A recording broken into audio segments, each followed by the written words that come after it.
आप सभी को जय मसीह की। परमेश्वर का धन्यवाद। हम लोग परमेश्वर के वचन को इस समय सुनेंगे और आज शाम को परमेश्वर का वचन जो आपके साथ में बांटना चाहता हूँ वो है मरकुस का सुसमाचार, उसका 6 अध्याय और उसके 33 वचन से लेकर उसके 38 वचन तक।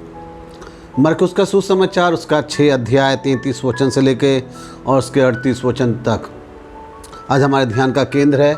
और ये वो वर्णन है उस समय का जब प्रभु यीशु मसीह का सामना एक बहुत बड़ी भीड़ से हुआ और प्रभु यीशु मसीह ने अपने मन की प्रतिक्रिया उस भीड़ के लिए प्रकट करी है। आज शाम को हम ये देखना चाहते हैं प्रभु यीशु मसीह का जीवन जो गरीब लोगों के लिए था, प्रभु यीशु मसीह का हृदय जो ऐसे लोगों के लिए था जिनको उन्होंने कहा कि कोई ऐसी ये भीड़ें हैं जिनका कोई चरवाहा, कोई रखवाला नहीं है। प्रभु यीशु मसीह के मन में ऐसे लोगों के लिए क्या कुछ था, हम उन बातों को आज देख सकेंगे। क्या चीज़ है जो प्रभु यीशु मसीह आज हमें सिखाना चाहते हैं। प्रभु यीशु मसीह के सामने अनेकों लोग आते थे, आवश्यकतामंद लोग होते थे, बीमारियों से पीड़ित लोग होते थे, दुष्ट आत्मा ग्रसित लोग होते थे। और ऐसे समय में प्रभु यीशु मसीह का हृदय हमें दिखाई देता है कि क्या कुछ प्रभु यीशु मसीह लोगों से बातचीत करते थे और क्या कहते थे। और आज शाम को हम यही देखना चाहते हैं कि जब एक इतनी बड़ी भीड़ प्रभु यीशु मसीह के सामने थी तो प्रभु यीशु मसीह यहाँ पे कैसी प्रतिक्रिया वो दिखा रहे थे, उनके हृदय में ऐसे लोगों के लिए क्या कुछ था। और आज हम लोग भी देखेंगे कि हमारे मन में भी क्या कुछ रहता है लोगों के लिए जब हम ऐसे लोगों को अपने सामने हम देखते हैं और क्या कुछ करने की इच्छा हमारे मन के अंदर रहती है। आइए हम देखें, यहाँ पे है 6 अध्याय मरकुस का सुसमाचार 33 वचन से लेकर 38 वचन तक और इसको हम बारी बारी से हम पढ़ते रहेंगे। सबसे पहली चीज़ हम यहाँ पे देखते हैं जो है 33 और 34 वचन के अंदर इसमें लिखा है, बहुतों ने उन्हें जाते देखकर पहचान लिया और सब नगरों से इकट्ठे होकर वहाँ पैदल दौड़े और उनसे पहले जा पहुँचे। उसने उतरकर बड़ी भीड़ देखी और उन पर तरस खाया, क्योंकि वे उन भीड़ों के समान थे जिनका कोई रखवाला ना हो। ये प्रभु यीशु मसीह का सामना यहाँ पे हुआ है। जो 33 वचन से लेके 38 तक जब हम पढ़ते हैं तो यहाँ पे प्रभु यीशु मसीह हमें दिखाई देते हैं, प्रभु यीशु मसीह के चेले हमें दिखाई देते हैं और एक बहुत बड़ी भीड़ यहाँ पे दिखाई देती है। ये है वहाँ का माहौल है कि भीड़ है, प्रभु यीशु मसीह हैं और यीशु मसीह के चेले हैं। और क्या विचार प्रभु यीशु मसीह का है हम उसको देखना चाहते हैं।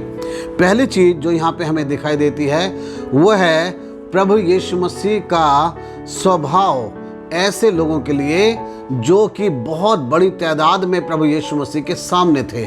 उनको प्रभु यीशु मसीह ने देख के क्या करा है, लिखा है उनको देखकर यीशु मसीह को उन पर तरस आया। प्रभु यीशु मसीह तरस खाने वाले व्यक्ति थे। प्रभु यीशु मसीह के मन में ऐसे लोगों के प्रति बड़ी दया थी, बहुत तरस था। तरस खाने का एक कारण है, हम भी तरस खाते हैं कई बार कई लोगों के ऊपर। जब हम किसी को दुख में देखते हैं, जब हम किसी को परेशानी में देखते हैं, दर्द पीड़ाओं में देखते हैं तो हम भी तरस खाते हैं। जब हम किसी को रास्ते में देखते हैं कि कोई गिर गया, उसे चोट लगी है, एक्सीडेंट हो गया, हमारे हृदय के अंदर भी उसके प्रति दया की भावना होती है, तरस हमारे मन के अंदर होता है। लेकिन यहाँ प्रभु यीशु मसीह ने जो तरस खाया इस भीड़ के ऊपर, उसका एक अलग कारण हमें दिखाई देता है। कारण इस तरीके से लिखा है, जब हम पूरा 34 वचन पढ़ते हैं तो लिखा है उसने उतरकर बड़ी भीड़ देखी और उन पर तरस खाया। फिर उसके बाद लिखा है क्योंकि वे उन भीड़ों के समान थे जिनका कोई रखवाला ना हो। प्रभु यीशु मसीह इसलिए तरस खा रहे हैं इन लोगों के ऊपर क्योंकि इनको ये जो लोग दिखाई दे रहे हैं वो ऐसे दिखाई दे रहे हैं भीड़ों के समान जिनका कोई रखवाला नहीं है। अब केवल हमें ये विचार करना है कि प्रभु यीशु मसीह ने इनके ऊपर तरस खाते समय में इस तरीके से देखा इन लोगों को कि ये एक बहुत बड़ा झुंड है, भीड़ों के समान है, लेकिन ऐसे झुंड का कोई रखवाला, कोई चरवाहा नहीं है। और प्रभु यीशु मसीह इस बात को कहते हुए इस बात को बताना चाहते हैं हमारे आगे कि अगर मैं ये कह रहा हूँ कि ये भीड़ों के समान है जिनका कोई चरवाहा नहीं, तो इसका मतलब जिस भीड़ का चरवाहा नहीं होता वो भीड़ खतरे में रहती है। जिन भीड़ों का चरवाहा नहीं होता उन भेड़ों के लिए रास्ता भटकाव वाला रहता है। उनको पता नहीं है किस दिशा में उन्हें जाना है। जिन भेड़ों का चरवाहा नहीं होता, उन भेड़ों के ऊपर कोई भी कभी भी आक्रमण कर सकता है। ये प्रभु यीशु मसीह कहना चाह रहे हैं कि ये वो लोग हैं जो बहुत खतरे में हैं। ये वो लोग हैं जो भटक सकते हैं, इनके पास कोई रास्ता नहीं है, इनके पास कोई दिशा नहीं है। प्रभु यीशु मसीह कहना चाह रहे हैं ये वो लोग हैं जिनके ऊपर कोई भी आक्रमण कर सकता है, क्योंकि इनका चरवाहा नहीं है। इसलिए प्रभु यीशु मसीह को इनके ऊपर तरस आया है। प्रभु यीशु मसीह ने इस रूप में देख रहे हैं, केवल तरस नहीं, तरस खाने का एक कारण है, क्योंकि इन लोगों को वो यही रूप में देख रहे हैं कि इनका कोई चरवाहा नहीं, ऐसी ये भेड़ों के समान हैं जो बहुत खतरे में हैं। इनके ऊपर हर दिन हमेशा खतरा मंडरा रहा है। कभी भी कोई भी खतरा इनके सामने आ सकता है और इनका नुकसान हो सकता है, इनकी हानि हो सकती है। इसी रूप में प्रभु यीशु मसीह आपको और मुझे देखते हैं। जब हम प्रभु के साथ उसके साथ रिश्ते में नहीं रहते हैं, जब हम प्रभु यीशु मसीह के साथ संपर्क में नहीं रहते हैं, तो प्रभु हमें ऐसे ही रूप में देखते हैं, इसी रूप में कि जिनका कोई भी चरवाहा नहीं है। हम खतरे में, हम हर दिन खतरे के अंदर हैं। हमारे ऊपर अटैक हो सकता है, आक्रमण हो सकता है, हम रास्ता हमारे पास नहीं है, हम कहीं पे भी भटक सकते हैं और हम कठिनाइयों में फंस सकते हैं। हम अपने तरीके से चलेंगे। इस तरीके से प्रभु यीशु मसीह देखते हैं। पहली चीज़ है, प्रभु यीशु मसीह लोगों के ऊपर तरस खाने वाले हैं, और तरस इसलिए खा रहे हैं क्योंकि लोग भटके हुए हैं। वो भटके हुए लोगों के ऊपर तरस खाते हैं। वो ऐसे लोगों के ऊपर तरस खाते हैं जो असहाय हैं, जिनको कोई चराने वाला नहीं, जिनको कोई दिशा दिखाने वाला नहीं, जो खतरे में हर पल रहते हैं। आज आप में से, हम में से कई लोग ऐसे हैं जिनके ऊपर खतरा मंडरा रहा है, जिनके ऊपर शैतान आक्रमण करने वाला है, और इसलिए प्रभु यीशु मसीह को आपके और मेरे ऊपर बहुत तरस आता है। उनका हृदय दया से भरा हुआ है। ये पहली चीज़, प्रभु यीशु मसीह तरस खाने वाले हैं लोगों के ऊपर। दूसरी चीज़, प्रभु यीशु मसीह ना केवल तरस खाते हैं, लेकिन वो आवश्यकता को पूरा भी करने वाले हैं।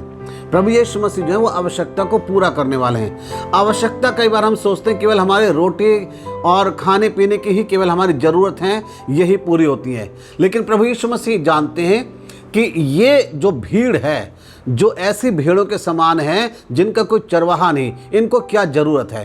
प्रभु यीशु मसीह जानते हैं कि ऐसे लोगों को ज़रूरत क्या है। हम देखें, बड़ी बारीकी से हम वचन को पढ़ें। 34 वचन को दोबारा से हम पढ़ेंगे तो इसमें लिखा है, उसने उतरकर बड़ी भीड़ देखी और उन पर तरस खाया, क्योंकि वे उन भेड़ों के समान थे जिनका कोई रखवाला ना हो, और वह उन्हें बहुत सी बातें सिखाने लगा। ये दूसरी चीज़, प्रभु यीशु मसीह हमारी आवश्यकता को जानते हैं। प्रभु यीशु मसीह इन लोगों को, लिखा है, वो उन्हें बहुत सी बातें सिखाने लगा। वो जानते थे आज इन्हें शिक्षा की आवश्यकता है, इन्हें सिखाने की ज़रूरत है। अगर मैं इनको शिक्षा दूंगा तो यही शिक्षा इनके जीवन को बचा सकेगी, यही अच्छी शिक्षा इनको एक सही दिशा दिखा सकेगी, यही शिक्षा इनको शैतान के आक्रमण से बचा सकेगी। आज आपकी और मेरी आवश्यकता अच्छा भोजन नहीं है।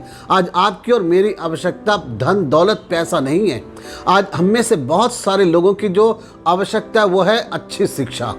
अच्छी शिक्षा हमें मिले, वो अच्छी शिक्षा हमें बाइबल से मिलती है, क्योंकि अच्छी शिक्षा हमें सुरक्षा देती है, अच्छी शिक्षा हमें दिशा दिखाती है, अच्छी शिक्षा हमें शैतान के आक्रमण से बचाती है। आज बहुत सारे लोगों के पास शिक्षा नहीं है। आज बहुत सारे लोगों के पास जो है ऐसे शिक्षा नहीं है जो प्रभु उन्हें बातें सिखाते हैं। लोग सीखते नहीं हैं, लोग परमेश्वर के वचन से नहीं सीखते, और जब हम सीखते नहीं हैं तो हम आसानी से भटक सकते हैं। यदि हमने सीखा हुआ होगा, बाइबल के पाठों को अच्छे से हमने पढ़ा होगा, सीखा होगा, तो शैतान हमें भटका नहीं सकता है, शैतान हम पे आक्रमण नहीं कर सकता है, क्योंकि हमारा हृदय परमेश्वर के वचनों से भरा हुआ है। और इसलिए प्रभु यीशु मसीह जानते हैं कि आज उसके लोगों की ज़रूरत है क्या। और इसलिए प्रभु यीशु मसीह ने जब तरस खाया, तरस खाने के बाद वो जानते थे अब मुझे इनको देना क्या है। इनको जो सबसे पहली ज़रूरत है देने की, वो है कि इनको शिक्षा दी जाए। आज आपको और मुझे सच में बहुत सारे बाइबल की शिक्षाओं की आवश्यकता है। हम बहुत बार चिंताओं में पड़े रहते हैं, हमें रास्ता नहीं दिखाई देता, शैतान हमें बहकाता है, शैतान हम पे आक्रमण करता है, हम लोगों के बहकावे में आ जाते हैं। हमें पता नहीं कि हमें करना कैसे काम, हमें कैसे अपने बच्चों के लिए काम करना है, हमें कैसे अपने परिवार को चलाना है। लेकिन अगर हम बाइबल को पढ़ें, परमेश्वर का वचन हमें सब कुछ सिखाता है। हमें कोई भी काम बार बार लोगों से पूछ के नहीं करना पड़ेगा। आज कई लोग ऐसे हैं अपने जीवन के अंदर जो छोटे छोटे काम भी लोगों से पूछ पूछ के करते हैं, पूछ पूछ के। मसीह में उनको आए हुए बहुत वर्ष हो चुके हैं, प्रभु यीशु मसीह को जाने में बहुत वर्ष हो गए, लेकिन अभी तक उन्हें नहीं पता कि काम कैसे करना है। तो इसमें कमी कहाँ पे है? कमी खुद के अंदर है, क्योंकि सीखा नहीं परमेश्वर का वचन। कमी खुद में है, क्योंकि अभी तक जाना नहीं है बाइबल हमें क्या सिखाती है, हमारे बाइबल का सिद्धांत क्या है। परमेश्वर का वचन सीखने की जरूरत है। यीशु मसीह जानते थे ये बहुत बड़ी भीड़ है, और ये ऐसे हैं भेड़ों के समान जिनका कोई चरवाहा ना हो, इसलिए भटक जाएंगे। इसलिए प्रभु यीशु मसीह ने जो दूसरे काम करा है वो करा है प्रभु यीशु मसीह ने कि उन्हें सिखाने लगे। उनको शिक्षा की आवश्यकता थी। आज आपको बहुत सारे लोग जो परमेश्वर के वचन को सुन रहे हैं, मैं कहूँगा आपको परमेश्वर के वचन की शिक्षा की जरूरत है। बाइबल को सीखने की, समझने की आवश्यकता है। बाइबल सब बातें बताती है, सब चीज़ों के बारे में बाइबल हमें शिक्षा देती है। अगर आप बाइबल को अध्ययन करना शुरू करें, मनन करना शुरू करें, तो आप अपनी ज़िंदगी को बहुत आसान बना सकते हैं। आप खतरों से बच सकते हैं, शैतान के आक्रमण से आप बच सकते हैं। दूसरी चीज़ है, तीसरी बात प्रभु यीशु मसीह के विषय में एक और नजर आती है जो प्रभु ने करा है इस भीड़ के लिए। 35 और 36 वचन को अगर हम पढ़ते हैं तो इसमें लिखा है, जब दिन बहुत ढल गया तो उसके चेले उसके पास आकर कहने लगे, यह सुनसान जगह है और दिन बहुत ढल गया है, उन्हें विदा कर कि चारों ओर के गांव और बस्तियों में जाकर अपने लिए कुछ खाने को मोल लें। 35 और 36 वचन बताता है प्रभु यीशु मसीह के चेलों के मन के अंदर लोगों के प्रति कुछ भी नहीं है, कोई भी चिंता नहीं है, कोई जिम्मेवारी नहीं है, कुछ भी नहीं है। वो कह रहे कि दिन बहुत ढल गया, अब बहुत हो गई शिक्षा, सब हो गया, अब जो है इन लोगों को विदा कर दो ताकि ये बस्तियों में जाके अपने लिए भोजन मोल ले लें। लेकिन हम जो तीसरी चीज़ देखना चाहते हैं वो ये है, प्रभु यीशु मसीह हमें क्या सिखाना चाहते हैं। प्रभु यीशु मसीह सिखाना चाहते हैं हम लापरवाही ना करें, हम अपनी जिम्मेवारी को समझें। हम अपनी जिम्मेवारी को समझें, कलीसिया के प्रति, परमेश्वर के प्रति, परमेश्वर के वचन के प्रति, परमेश्वर के लोगों के प्रति, अपने परिवार के प्रति, अपनी जिंदगी के प्रति अपनी जिम्मेवारी को समझें। हम कई बार जिम्मेवारी को उठाना नहीं चाहते, हम कई बार जिम्मेवारी को अपने लिए हम तैयार नहीं होते कि हम जिम्मेवारी को अपनी पूरा कर सकें। हम पढ़ रहे हैं 37वां वचन, तो इसमें इस तरीके से लिखा हुआ है, उसने अर्थात यीशु ने उत्तर दिया, तुम ही उन्हें खाने को दो। उन्होंने उससे कहा, क्या हम 100 दिनार की रोटी मोल लें और उन्हें खिलाएं? प्रभु यीशु मसीह के चेले कह रहे थे इनको विदा कर दो, ये बस्तियों में जाके भोजन मोल ले लें। इसका मतलब है कि वो अपनी जिम्मेवारी कुछ भी नहीं समझ रहे इनके लिए। लेकिन प्रभु यीशु मसीह 37 वचन में यूँ कह रहे हैं, तुम ही इन्हें खाने को दो। प्रभु कहना चाह रहे हैं जो लोग तुम्हारे पास हैं, ये जिम्मेवारी तुम्हारी है, तुम्हें अपनी जिम्मेवारी को उठाने की आवश्यकता है। परमेश्वर ने आपको परिवार दिया है, आपको अपने परिवार के प्रति जिम्मेवार होने की ज़रूरत है। जिम्मेवार होना केवल इस रूप में नहीं है कि आप केवल उन्हें आप पालें, खाना खिलाएं, घर रहने के लिए दें। जिम्मेवारी आत्मिकता में भी है। हर एक वो व्यक्ति, हर एक माँ बाप जो आज परमेश्वर के वचन को सुन रहे हैं, आप अपनी जिम्मेवारी को पूरा करें। आपकी जिम्मेवारी आप अपने बच्चों के लिए प्रार्थना करें। आपकी जिम्मेवारी है आप अपने बच्चों को परमेश्वर का वचन सिखाएं, समझाएं। ये आपकी जिम्मेवारी है। प्रभु यीशु मसीह ने कहा तुम ही उन्हें खाने को दो, ना केवल भोजन बल्कि हर एक वो जिम्मेवारी अपनी समझो। हम लापरवाही ना करें कि इन्हें भेज दो, कहीं और जाके सीख लेंगे। ये चेले यही कहना चाह रहे हैं 35 और 36 वचन में कि इन्हें भेज दो, विदा कर दो, ताकि बस्तियों में जाके अपने आप मोल ले लें भोजन।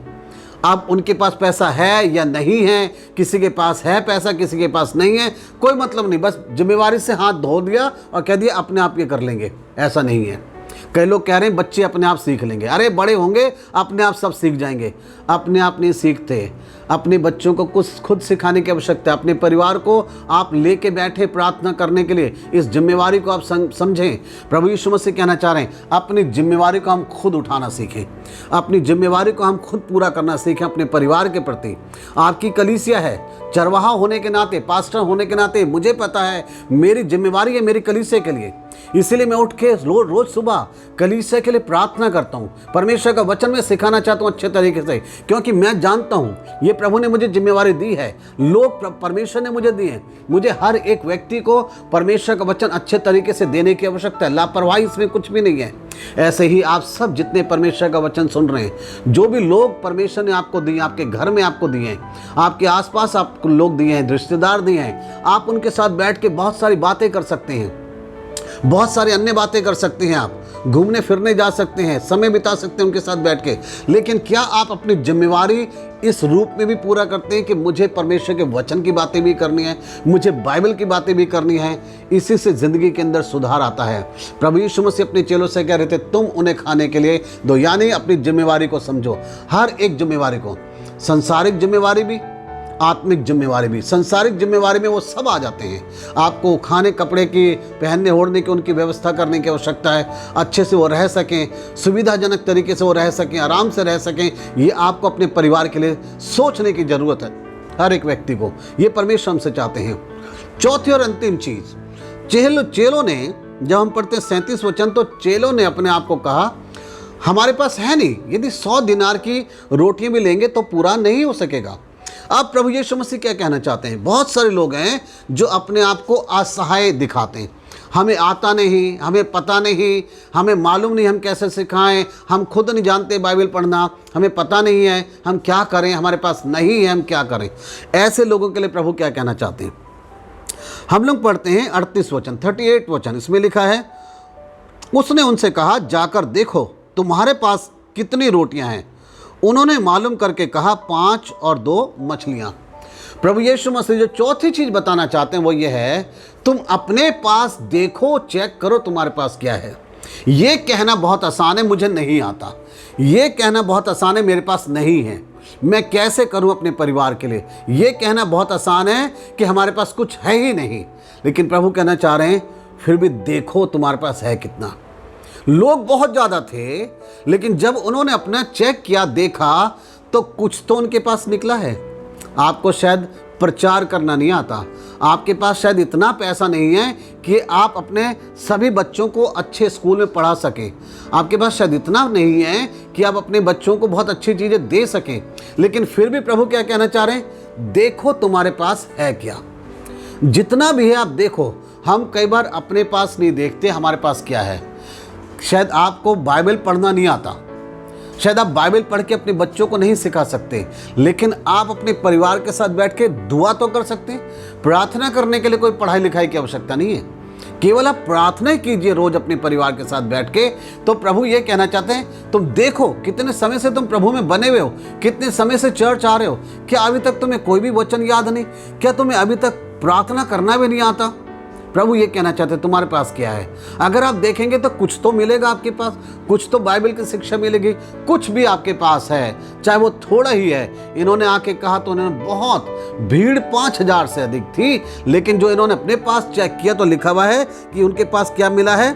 उनके पास मिला है 5 रोटी और 2 मछली, बस इतना ही मिला है। प्रभु यीशु मसीह कहना चाहते हैं काफ़ी है, काफ़ी है। ये आपके लिए बहुत कम हो सकती है चीज़ें, आपके लिए आपकी कमाई वगैरह बहुत कम हो सकती है, लेकिन प्रभु के लिए तो बहुत बड़ा है ये चीज़।